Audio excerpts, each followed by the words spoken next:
O ex-comandante do Exército, Júlio Arruda, prestou depoimento hoje no STF como testemunha de defesa dos acusados da trama golpista. Segundo Júlio Arruda, a decisão de não prender os manifestantes no 8 de janeiro foi dividida com ministros do governo Lula. O repórter Afonso Marangoni tem os detalhes direto de Brasília. Oi, Afonso, boa noite.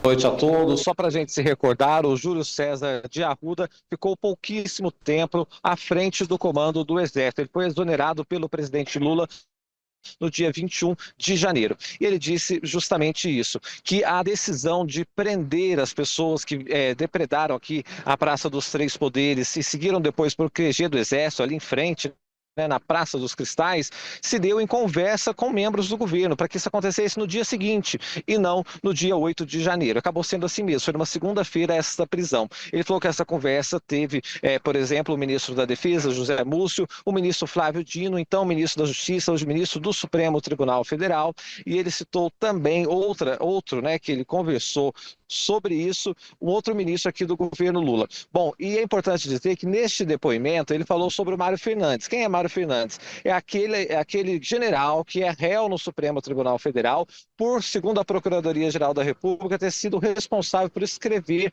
aquele punhal verde e amarelo, que era um plano para matar Lula, Alckmin e Alexandre de Moraes. No caso do Mário Fernandes, ele confirmou que teve sim um encontro com o Mário Fernandes, mas que não foi tratado de nenhuma forma por ele uma questão de como não permitir a posse do presidente Lula, que o Mário Fernandes não tocou nesse assunto e que muito menos o teria expulsado da sua sala, segundo o que ele disse que foi noticiado assim pela imprensa. Olha, esses depoimentos hoje foram testemunhas arroladas pelo Mauro Cid, que é ex-ajudante de ordens de Bolsonaro e também é delator premiado aqui no Supremo Tribunal Federal.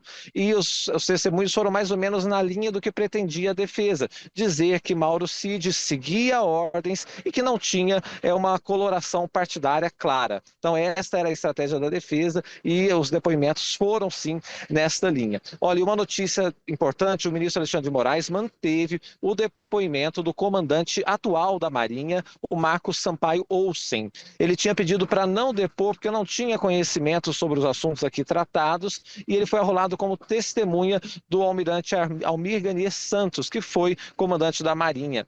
Então ele vai ter que estar aqui presente, na verdade é uma videoconferência, mas ele vai, portanto, ser ouvido amanhã aqui no Supremo Tribunal Federal. Portanto, essa é a expectativa e a gente vai seguir acompanhando. Agora voltamos ao estúdio.